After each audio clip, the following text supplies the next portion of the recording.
চীনের বেইজিংয়ে শুরু হলো 3 দিন ব্যাপী বিশ্ব হিউম্যানওয়েড রোবট গেমস। রোবটরা kick boxing, track and field ও টেবিল টেনিসের মতো খেলায় প্রতিদ্বন্দ্বিতা করছে। পাশাপাশি ওষুধ বাছাই, উপকরণ পরিবহন ও পরিষেবা কাজের সক্ষমতা যাচাইয়ের মতো বাস্তবধর্মী চ্যালেঞ্জও যুক্ত করা হয়েছে। গত শুক্রবার 15 আগস্ট শুরু হওয়া এই আয়োজনে 16টি দেশ থেকে 280টি দল অংশ নিচ্ছে। কৃত্রিম বুদ্ধিমত্তা ও রোবোটিক্সে নিজেদের অগ্রগতি প্রদর্শনের লক্ষ্যেই এই প্রতিযোগিতা আয়োজন করেছে চীন। দর্শকদের মধ্যে দেখা গেছে ব্যাপক উচ্ছ্বাস। রোবট পড়ে গিয়ে আবার উঠে দাঁড়ালে হাততালিতে মুখরিত হয় মাঠ।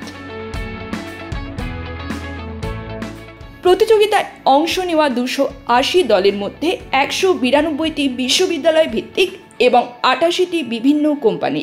এর মধ্যে রয়েছে চীনের প্রযুক্তি প্রতিষ্ঠান ইউনিট্রি ও ফোরিয়ের ইন্টেলিজেন্স। অংশগ্রহণকারী রোবটগুলোর বড় অংশই তৈরি করেছে চীনা নির্মাতা বুস্টার রোবোটিক্স। প্রবেশ মূল্য রাখা হয়েছে 188 থেকে 580 ইউয়ান, অর্থাৎ বাংলাদেশি টাকায় 2165 থেকে 9810 টাকা। খেলায় রোবটদের ধাক্কা খেয়ে পড়ে যাওয়া ও আবার উঠে দাঁড়ানোর দৃশ্য দর্শকদের আনন্দ দিয়েছে।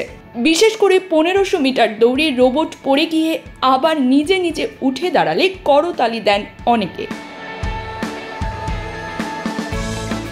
আয়োজকদের দাবি, এ ধরনের গেমস রোবটদের সমন্বয় ও অভিযোজন ক্ষমতা বাড়াতে সাহায্য করে, যা ভবিষ্যতে শিল্প কারখানা ও সেবা খাতে কার্যকর ভূমিকা রাখতে পারবে। চীন বৃদ্ধ জনসংখ্যা ও যুক্তরাষ্ট্রের সঙ্গে প্রযুক্তি প্রতিযোগিতাকে সামনে রেখে রোবোটিক্সে বিলিয়ন ডলার বিনিয়োগ করছে।